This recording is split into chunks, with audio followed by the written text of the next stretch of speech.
Namaskar to all of you, and thank you so much for coming back to the campus with your families. But I was listening to Professor Sarkar, and he said, you can come here anytime, it's your home. And I felt that, well, it should be mine too. I didn't graduate from here, but he's still giving me flowers, and I said, it's a little, घर वालों को फूल देने की ज़रूरत नहीं होनी चाहिए. But anyways, thank you so much. So, this is, Abhishek just gave out the exact batch numbers. But that is the hallmark of teachers. They remember these things. I never could be a teacher. So please bear with me if I club all of you together into just graduating batches of 2020 and 2021. I think that should suffice. Okay. Because I can tend to make a mistake, and the lesser mistakes we make on a day which is to be your memory better for all of us. So I did contemplate. It's not that I'm used to being a chief guest, but there are some things in life which one has to do. And I contemplated that although this is not a convocation, it's a commemorative function, should it be bereft of the gravitas? I felt no, you've made the effort with your family members to come. And so I did write out it's not a speech. I didn't know what to talk because I've been doing a convocation for 5 years. And, mine's an ordinary life of an idiot. And within 5 years, you start coming to that point in the barrel where you're scraping the end, and there's nothing new to say. So I spoke to Dean Bhaskar, and he's one of the guys on campus with whom we relate like human beings, and there's an overlap of personalities. So he said, why don't you talk about your own life? So I hesitated because mine is not an extraordinary life, it's an ordinary life. But sometimes ordinary lives also have things that you can share. And you guys are younger than me, so of course I can take the privilege and exercise the privilege of saying that, I went through this and I'm sharing my life with you. Once you go out, you can laugh at it, you can discount it. But right now I have a duty to do, a pleasant duty, so I'm going to start. I prepared. So our dear students from the graduating batches of 2020 and 2021, their families, distinguished and honorable guests, my esteemed colleagues on the board, some of them who are here. That's Prabhakar Singh ji is here. He was ex-DG of CPWD, not just once but twice. And he put in his tenure under the Prime Ministership of Narendra Modi, so it's not easy to get a second term under that man, so welcome, sir. Director Professor Uttam Kumar Sarkar, deans, program chairs, our respected faculty colleagues, dear staff members and the IIM Calcutta community. And then to all you alumni from the graduating batches of 2020 and 2021 who are here today, we are delighted to have you back on campus so that we may, in a small way, remedy for you what COVID took away, a formal convocation. Because you cannot graduate twice, that's what I was told, I never realized that. Why can't we have a convocation twice? I think some of you wrote, and I did ask, and so I was educated on that you can't graduate twice. I said, oh yes, sir, I agree. So hence the function is a commemorative function. Now, sitting amongst us are also many of our respected faculty colleagues, and it is their sacrifice and excellence that has been the fountainhead of eminence of IIM Calcutta. No doubt your own illustrious seniors who have gone ahead of you have done extremely well, but it was primarily the faculty colleagues and their eminence. So, since 2017, when I joined, 2018 was the first convocation, and so since 2018, successive seniors and batches have accepted my request to honor our faculty and to honor also those who supported you, who loved you and nurtured you along your way in the journey when you went to the campus and did your MBA. And these are your families and friends. And because of whom your achievement, your success also belongs to them.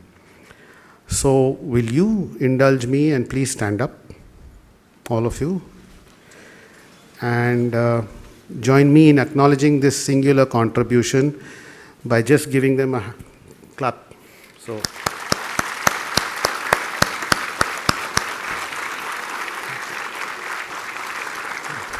Thank you. Thank you so much.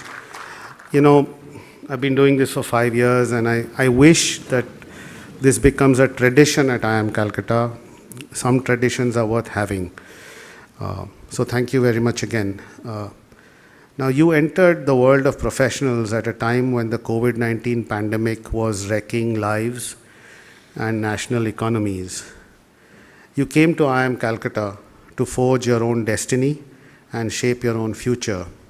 And I believe you did it. So, well done. You are now members of the family of IIM Calcutta alumni, an incredible distinction and a coveted privilege. Please accept my heartfelt congratulations and admirations for each one of you. You all graduated from this great institution, and so I was looking at the batch numbers 2020, 2021, and then I reflected back to when IIM Calcutta started, 1961. So if I make you look back in time, you'll be surprised by some startling facts. I don't know how many of you know that it was in 1957 that the Bombay Stock Exchange was granted permanent recognition under Securities Contracts Regulation Act, what is called the SCRA. It was 45 years ago that the S&P BSE Sensex, our country's first equity index, was launched with the base year in 1978-79 with a base value of 100. The Sensex has crossed, I'm told, 62,000. Can you imagine for yourself today's value of an investment made in the Sensex 58 years ago? But why am I saying this? Because there is, of course, in my mind, an even greater investment that has been made since then. Have you ever thought of the investment made for the education of leaders in India and around the world here at IIM Calcutta? Think about it. It is an investment that continues to grow even 58 years since its establishment. So we must pay tribute to it and continue to be grateful. To the classes of 2020 and 2021, to me it feels like yesterday that I graduated from a master's program myself. I did not do a master's in business administration, I did a master's in technology. Granted, yesterday for me was more like 32 years ago. So I've been very fortunate that early on in my work life, I got to work with today's business leaders, governments, and in the field of national development. It is my request to Director Professor Sarkar that in future the Institute must consider and should allow that those who are invited here as chief guests and speakers must be given more time to interact with students and students like you, because you are tomorrow's leaders in the very same fields which I spoke about: businesses, governments, national development, international development. And tomorrow's leaders are you. So we must get time to interact with you and enjoy the moments. Some of us had the experience of interacting with today's leaders. To be given the chance to interact with tomorrow's leaders would be so special. So please consider that, Director Saab. Now, as I am closer to 60 years old, I have the luxury to look back and take stock. In a few days, it will be 38 years to the day that I have been working. It has been a good life, and I love India, Bharat. I won't have it any other way, but there are times suddenly you realize you are nearer the end than the beginning. You wonder, you ask yourself, what the sum total of your life represents. what difference your being there at any time made to anything? Or did it make any difference at all? Really, particularly in comparison to other people's careers. Now, I don't know if that kind of thinking is very healthy, but I must admit that I've had some thoughts on those lines from time to time. I'm just a normal human being. So let me share with you this morning some aspects that I could observe from my own life. So I was born in a family where both my parents were professionals. They were government servants, IAS officers. As a boy, I was fearless, and I did have a penchant for taking risks. In hindsight, it seems perfectly normal, because rarely in my life of 60 years have I ever had a situation where I had perfect information. So taking risks should be allowed. Ma'am, you can just keep the child here. There's no disturbance. No, you sit here. Be with us. Okay. So I believe it was these two traits of fearlessness and ability to take risks that have continuously opened unusual paths for me as the river of my life flowed. So let me share a few anecdotes. It was summer in Delhi, and as you probably know, many of you know, it's very, very hot. Our parents were out at work and no one was at home. And as 9-year-old boys, myself and I have an identical twin, so if you ever meet somebody somewhere in the world and you say hello to him and he doesn't respond, don't think that this man has become arrogant. It's probably that you met my twin who doesn't know who you are. And it has happened many, many times. As you grow older, it happens more often. So as 9-year-old boys, my twin brother and I met a strangely attired man. He was beating a drum, chanting in an unknown language, and begging on the streets in front of our house. But both of us agree that he had the kindest eyes and the brightest smile. And although we were only 9, for some strange reason, we took him home and gave him food and water.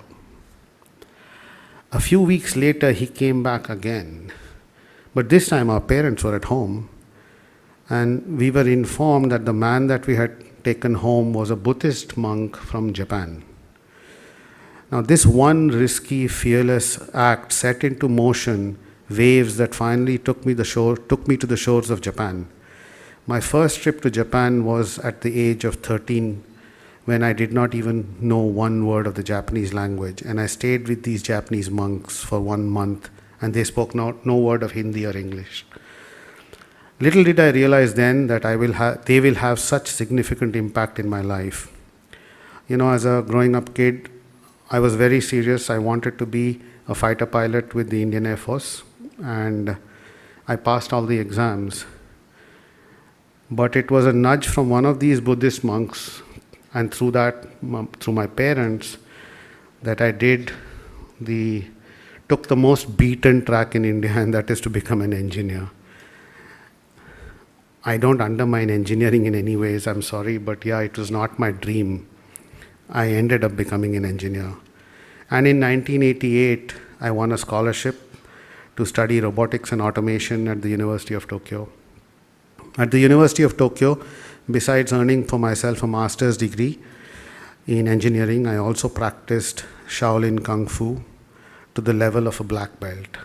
But that was many years ago.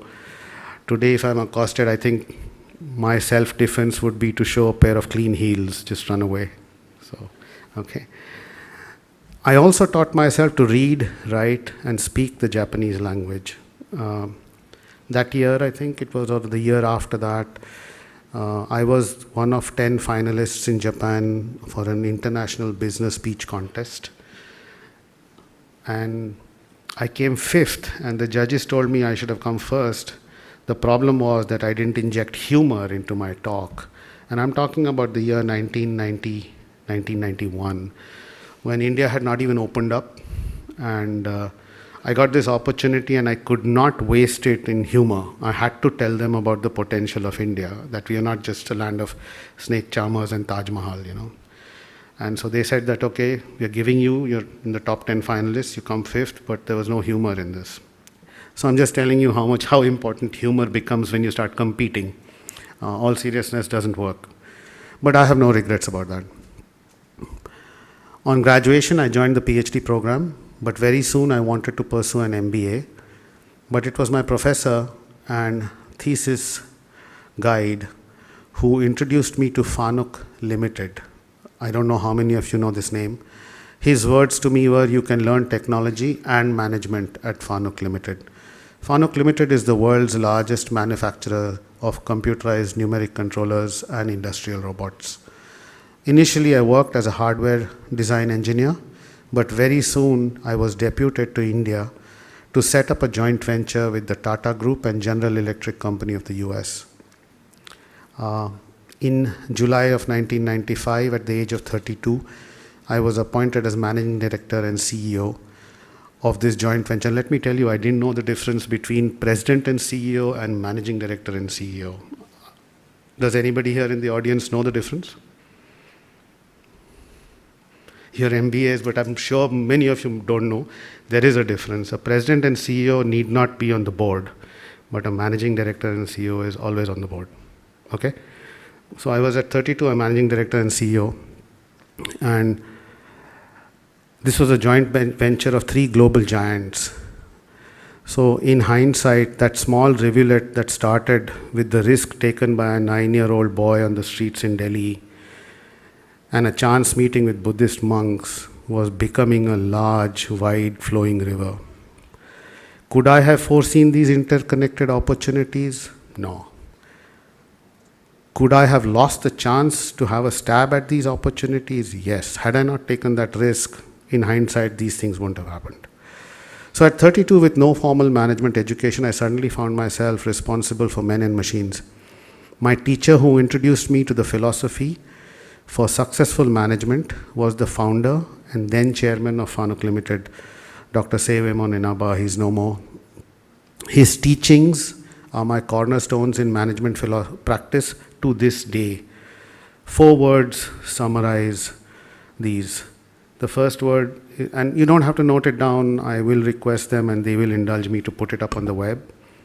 So the first word is gemmitsu. In Japanese, gemmitsu can be translated to mean disciplined, rigorous, strict preciseness. Okay? Strict preciseness is at the heart of organizational longevity and sound health. The second principle is tome. Tome means pardarshita in Hindi, or in English it means transparency.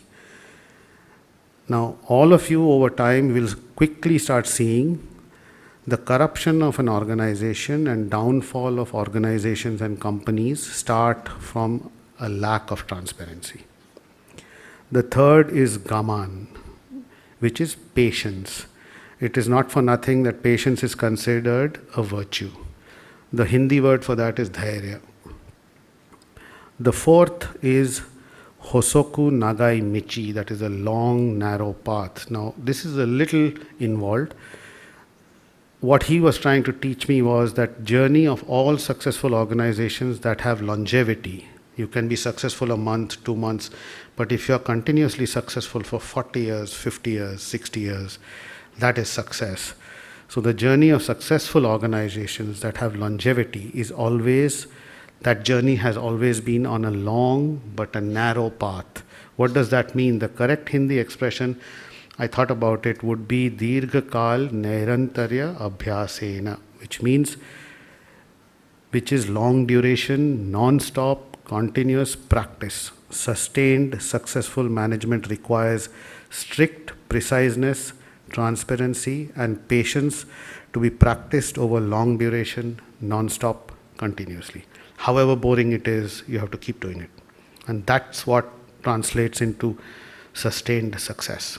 And I benefited a whole lot with just these 4 words of management. Rest, everything the world will teach you. But these 4 words, if you can tie it up in your lexicon and you take it up and you take it up and give it to your children, and that's how a society is built. That's social engineering. So some of you will, some of you may not, but try to remember that. My own favorite Japanese characters define my philosophy.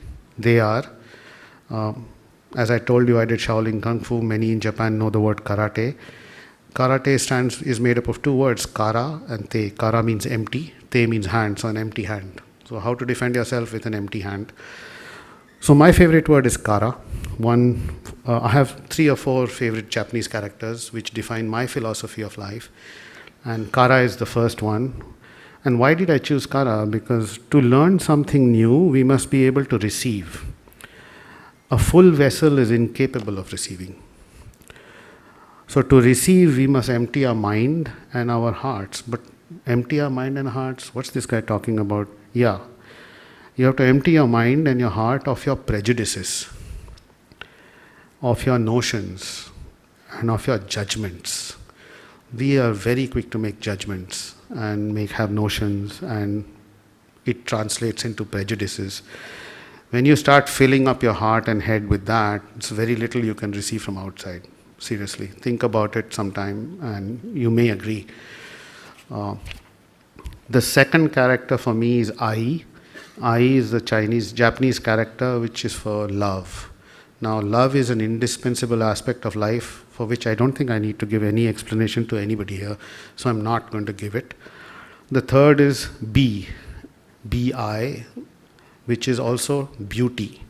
To be able to see beauty in everything makes life wonderful. You can always find reasons why you don't like something. Try to look for things why you like it. There's beauty in everything. There's nothing in this world which doesn't have beauty. So if you can inculcate in your nature the above three traits, then my own feeling is you don't need anything. You don't need an MBA from any IIM. If you have these 3, you're good to go. But I'm not undermining the MBA you guys earned from here, so you did it, but think of these 3 also. Now, because of my near karmic connection with Japan, in 1996, I was invited and I became the youngest member of a delegation of Indian industrialists who traveled to Japan to bring in more investment to India.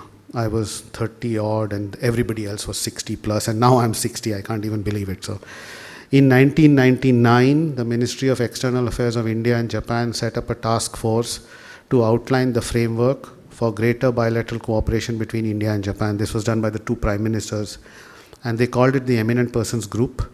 And the Ministry of External Affairs of India appointed me and I was the youngest again on the group. There are advantages of being youngest. You get a lot of affection, but they also rub you down because all these guys on the last night, they went partying. I was sitting in the hotel room drafting the report, So that happens if you're youngest, but you learn. So these oldies, they really rubbed me down, So, but yeah, I was the youngest, but I learned a hell of a lot. As a member of the group, my high point was not interacting with these Toyotas and the Matsushitas and Narayan Murthy, and no, that was not it. I actually got to meet a man who stole my heart. I was too young when I reflect back today. His name, and you can Google it, his name is Masanobu Fukuoka. He is the father of natural farming.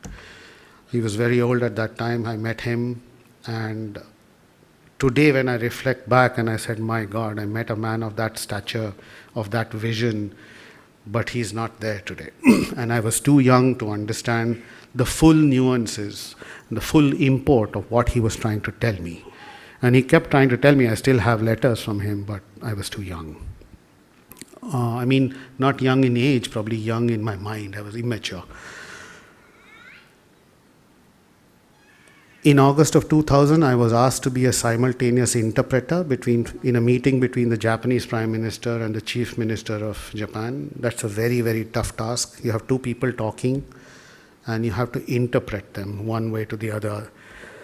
And let me share a small nugget with you. Interpretation is not the art of translating, it's about the art of learning what not to translate. When 2 people talk, if you're going to translate everything, tum pis jaoge, ye galat baat hai. You have to be that, you can't be just a modem that passes everything. You'll have to really decide to filter things out because there's all kinds of stuff that is flowing. So I learned that the hard way in this meeting. Because the Japanese Prime Minister did turn around and said that you didn't translate that. And I said, no, I'm not going to translate that. So I just stopped it there. So in late of 2001, almost 10 years with FANUC, I left my job. Now at that time, I was chairperson for FANUC Southeast Asia, which included Thailand, Malaysia, Singapore, and I was also special assistant to the group chairman. And so, it was a spiral which was taking you higher and higher. But I left my job. And truth be told, the Himalayas, Tibet, and China were calling. So I traveled to these locations in 2002. And then subsequently, for nearly 2 years, I played the role of a mother to our young son. We had one son who was very young in those days. And also the role of a homemaker. I was actually the housewife, but a house husband. Neelu, I had left my job as an MD and CEO, and my wife, Neelu, who is sitting here, was the one who was earning. So whatever she earned, we ran the house on that. And these 2 years gave me an opportunity to understand the other side of the family equation. And I believe she's here, but I believe she also understood the other side of the family equation. So there are two sides to an equation, and I think that gave us healthy respect for each other's roles. And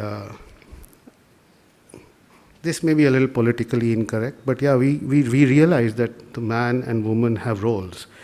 And there is no need to have this fight on equality. The equation is already balanced if we accept the roles. So I'll leave it at that. And I value these years tremendously. In 2005, I became the first Indian to be appointed as Managing Director and CEO of Panasonic India, a company whose Indian operations I helped to turn around. Then in 2013 and 14, I again left the corporate world and took up an opportunity to work in the villages of Gujarat with women below poverty line. Now this experience was intense and altered my worldview irreversibly. Actually, it was irreversible. These seemingly illiterate women exhibited remarkable resilience and an ability to cope with their burdens. All of us have. But that poverty and those burdens and the way they could cope with it was just incredible. And every one of them exuded an almost tangible, not intangible, an almost tangible subconscious. Their subconscious was tangible, and their subconscious awareness that they were human beings. So they had names and they came from villages, but no, what comes across first is that they are a human being. I'm not Krishna from chair of IIM board. That comes way behind when you meet with these women and interact with them and see the way they deal with their lives, and every one of them exuded this tangible subconscious awareness. It was almost as though poverty brought them in touch with their humanity. As this common trait of these women and this common thread became visible to me as I traveled from one village to another, village after village. I went over 33 districts in Gujarat. How I wished I could see more of Mother India. Because when you start seeing that kind of thing, there is a longing that happens. And in 2015, the universe responded and answered to the intense calling of my heart. So I got an opportunity of many lifetimes to walk with my spiritual teacher, my spiritual guide, my spiritual master, Sri M. And I walked with him he allowed me to walk with him. And we walked from Kanyakumari and we zigzagged across Bharat all the way to Srinagar, a distance of approximately 7,500 kilometers over 16 months, 480 days. But let me tell you, it was done on a shoestring budget. My daily budget was 300 rupees. So you live, eat, drink, stay, everything in 300 rupees. And then you think about some people in the planning commission say the poverty line is 32 rupees. I can't believe it. So, yes, we inflicted poverty on ourselves. What happens when you do that? It was almost like a long meditation. All comfort zones were broken. We used to stay in temple compounds. We would stay in gurudwaras, sometimes in wedding halls which have been used, and wedding hall is there, so we put the stuff on the side. Sometimes in Prathmik Pathshalas, that is primary schools, and various places. So one thing I must share with you here is that as your physicals, and we walked it, so there was no cars, okay. So it's a very down-to-earth experience. Your feet are on the ground. As your physical speed narrows, just think of it, those of you who ride two-wheelers, as your speed increases, your field of vision kind of narrows. Those of you who know how to drive will understand that. But as your speed drops, your field of vision expands. You can afford to look around. And if you do that again and again over time, it also impacts your vision of your heart. The angle of your heart also expands. So it was during this Padayatra that I understood that the people of Bharat are essentially seekers. They seek nirvana, moksha, truth, call it by what name you want. They are seekers. They are not followers. So they don't follow a religion, they are seekers. There's a slight subtle difference, सूक्ष्म है, आप सोचना उसके बारे में. It became evident to me that the infinite cannot be sought, whoever, if you call God, nirvana, the infinite, you cannot seek the infinite through finite means. It just makes no sense, And hence, Sanatana Dharma allows for as many paths as there are seekers. Even an atheist is a seeker and is equally accepted in Sanatana Dharma. I could clearly comprehend that the life breath of Bharat Mata is Sanatana Dharma.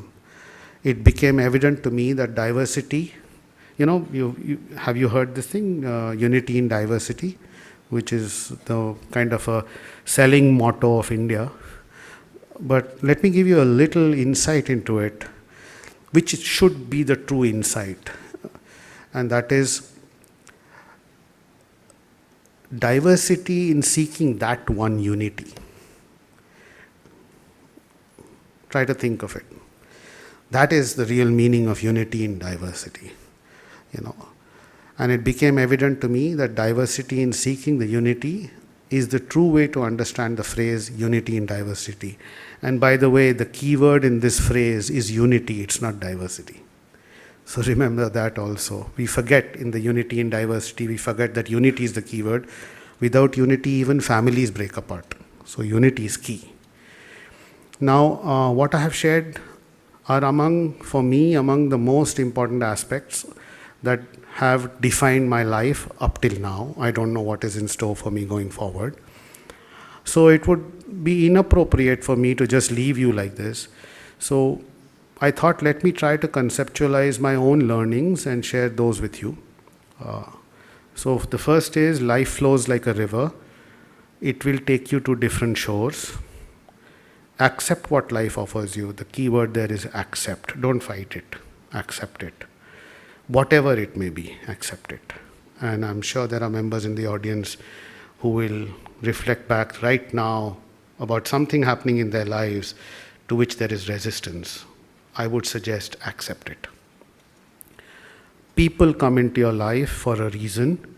You may not be able to see it, but there's always a reason. So be compassionate and always uphold the dignity of every being in your life, small or big, young or old, rich or poor, human or any other species. Now I would love to tell you one more thing, and it's very easy to love a dog. And so you'll find lots and lots of people in our society who are kind to pets. I do this and I do that. But even human beings need compassion. So it's okay if you're nice to pets and animals, but do spare some that quality time for humans also. Now, the third learning for me has been that once you decide on the goal in your life, and there'll be multiple goals and sub-goals, please focus on the journey. It's as important. Deciding the goal is important. Okay, I want to go there. I want to go to Bombay. But after that, enjoy the journey. Just don't keep focusing on the goal, because you'll miss out on so much beauty. At least that's how it happened to me. I figured it out a little late in life. Had I figured it out earlier, there would have been much more beauty in my life. The fourth learning for me is that the universe is very, very kind to us. So we don't actually need physical gurus. Today you will find more gurus than disciples, but you don't need that. And I personally feel the universe itself is the guru. And what came to me, and I follow these three, and I call them the three guru principles because it just makes me feel more comfortable. You can call it what you want. So I have followed these three guru principles in my life, and that is first and foremost, have faith. You will hear your parents say that, have faith. And that's very important. Second is have perseverance. Don't give up. And the third is have patience. So these three guru principles are very important. Now, having said this, I'm coming close to what I wrote for you guys. So you guys will also probably have in your heart that, oh, you have such a deep relationship with Japan. So it was during your COVID years when you guys were graduating and studying. I was in a meeting in Bangalore, and it was a Zoom meeting. Luckily, it was not a physical meeting. And the Consul General of Japan in India, she was the chief guest. And I was asked to make some presentation, and I did. At the end of it, there was a Q&A, and the one and only question she asked was that if Japan is so close to you, and you say Japan is like a mother to you, then can you give me the difference, or can you compare Mother Japan with Mother India? Now this really shook me up because it's not an easy question. But if you're genuine, the divine helps. So my answer I'll share with you. My answer was, Mother Japan taught me to look for the perfect sakura. You know sakura? Sakura is a cherry blossom flower. So in one line, Mother Japan taught me to look for the perfect sakura. Mother India actually taught me that every sakura is perfect. Okay.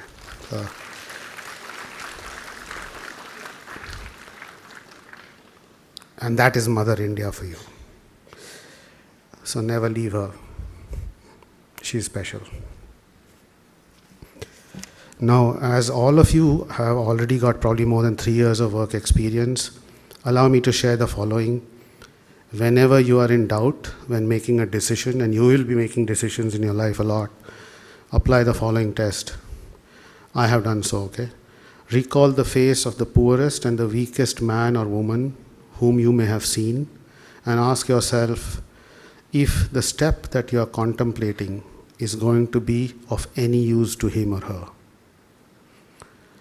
Will he or she gain anything by it? Will it restore for him or her control over his or own life and destiny? Then you will find your doubts going away. Okay? I have used this talisman. Actually, it's not my talisman. It's a talisman which Gandhiji gave to the nation, and I have used it successfully. Yes, I have used it in corporate situations too. And truth be told, I lost nothing, not even money. Certainly not my soul. And I don't want you to lose your money or your soul. Allow me to gift this talisman to each one of you today as you stand on the threshold of your life. May the divine enshrine in each one of you fearlessness, compassion, selflessness, and courage of conviction. Keep in touch and help us continuously improve the Institute. We will never leave you, and hopefully you will never leave us. Thank you. My best wishes always to you all. Jai Hind. Thank you.